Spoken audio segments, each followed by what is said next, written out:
Yesterday, the Blue Jackets played in and won their first road game of the season against Minnesota. They winning 5-4 in overtime. A couple of fan base whipping boys with $4 million contracts, in my opinion, actually played pretty darn well against the Wild. One of them, Jack Roslovic, having the game-winning overtime goal. I thought he's looked pretty good the past couple of games as well. And also, Eric Branson was a force on defense last night. Blocked a lot of shots, broke up a couple of 2-on-1s. He's been stepping up lately, really ever since that hit on Cole Sillinger. He roughed up Rasmus Andersson after that dirty hit on Laine he had in the final seconds against Calgary. Rasmus Andersson, by the way, is going to be appealing his 4-game suspension. I'm not really sure how much success he'll have, but I guess that'll be up to Gary Bettman on that one. Both of those players, both Eric Branson and Jack Roslovic, having a really good effort against the Wild. No Laine, as I kind of mentioned, he's day-to-day with an upper body injury, likely a concussion issue. Matthew Olivier was in as the only extra forward, as Liam Foudy was put on waivers on Friday in order to make room for Zach Werenski coming back, and he was claimed by the Nashville Predators. So good luck to Liam Foudy in Nashville. Too bad it couldn't work out in Columbus, but at this point, Liam Foudy was just kind of a bottom 6 winger that could be replaced by a guy like Olivier or somebody like Eric Robinson, who's down in Cleveland. Elvis was back for the first time since he got his stomach bug in net. The Jackets, early on and throughout the entire game, not looking like the team on the second half of a back-to-back with travel. They were very energetic throughout the contest. First period, it was another fourth-line player producing another goal. Justin Danforth with his third of the season. Nice play by him to go backhand, forehand on a puck that was pretty much right next to the goalpost. Kind of make a little nice move with the stick there. And then the Jackets, they hold it down, go into first intermission up 1-0. Then the second period starts. Jackets able to build on their lead with Kent Johnson burying a shot off of the faceoff, getting it past Gustafsson there. 2-0. Things look like they're going to be smooth sailing. But, however, Minnesota, they would respond in a pretty big way. 2 goals in 54 seconds. The first goal was a long shot that was screened by about 7 total players. No way Elvis saw any of that puck. And then Mats Zuccarello,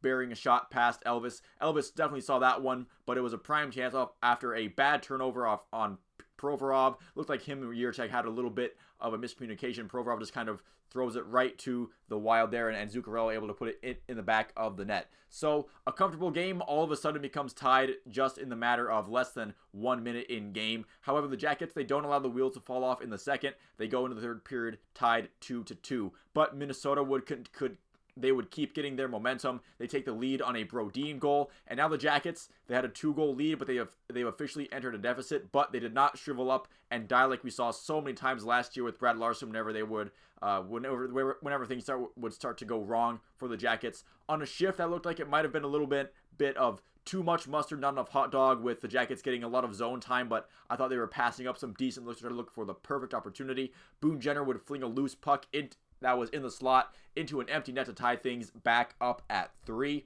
Severson getting his first point in a Blue Jackets sweater on that one.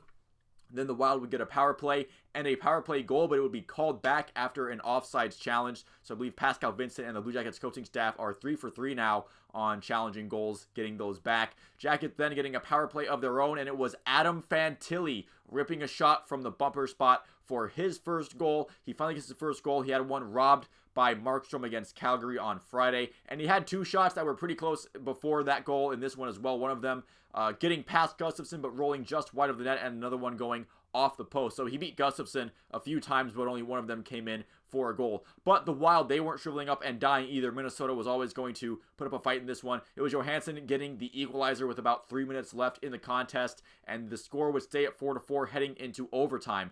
In that overtime, Jack Roslovic having one of the most bipolar shifts of all time. Well, maybe not of all time, but of recent memory, at least for a Blue Jackets player, starting with a horrible drop pass attempt to Alexander Texier, who was already trying to jump on the bench to get a change. That sparked a very dangerous chance for the Wild. The Wild could have ended it there. But Jack Roslovic gets the puck back, carries it up the ice and into the zone, walks around the Wild's players who were back there, and buries a shot past Gustafsson to secure the 5-4 win on the road. So Jack Roslovic going from 0 to hero pretty darn quickly there. Also, I made a mention, now that the Jackets are now over 500 at 3-2, I made a mention that it felt like the Jackets hadn't been 500 since 2021. They were 500 in the calendar year of 2022 as recently as March, where they had more wins than losses. So my bet on that, it just seems like it's been way longer than like a year and a half or whatever. It feels like it's been more than that just because of the stretch of hockey that the Jackets have played the past 18 months or so. I'm not going to get all over Elvis on this one for allowing 4 goals yet this season. It was his first game back from an illness after about 2 weeks, and he did look solid in the 2 games that he was able to play in. So this season so far there has been more good than bad, so I'm willing to let this game slide a little bit. There were a couple of chaotic goals in there, some things he couldn't do really anything about, and sometimes hockey games are just kind of chaotic in that way, especially in the early season when the defense is still kind of getting used to this new system that Pascal Vincent has, and just early season in general, just not great for defensive play. There are times where you look up and all of a sudden there's 9 goals between the 2 teams. In this one, 8 of them were scored after the first period, so definitely a very chaotic sort of scene once the first 20 minutes had surpassed. But honestly, just a really good win overall on the road. Hopefully they can use this to build some kind of momentum, because after the first few games where the Jackets looked pretty gross 2 out of the 3 times, I was starting to get a little down on, well, maybe this is going to be just another really bad season for the Jackets. But if they continue to compete like this and keep these games close, and if Elvis can have some sort of bounce back, then maybe this team, even if they don't quite sneak into the playoffs, maybe they'll stick around in the playoff hunt just a little bit longer than most people anticipate. Now, what I'm hoping from this game, hopefully Patrik Laine is not out long term. Even though they got 5 goals in this one, you do definitely want to have your in theory best threat as far as just having a pure shot goes. You definitely want him in the lineup more often than not. So hopefully Patrik Laine can get back in. He is listed as day-to-day, but I'm guessing it's a concussion issue, and those things can linger for weeks and weeks and weeks. It just depends on the case. That's going to be it for this video. Thank you very much for watching. If you did make it this far into it, you can let me know what you thought about this game and how the Jackets are going to fare in the short-term future down in the comments below. Once again, thank you for watching. I'll see you at the next one.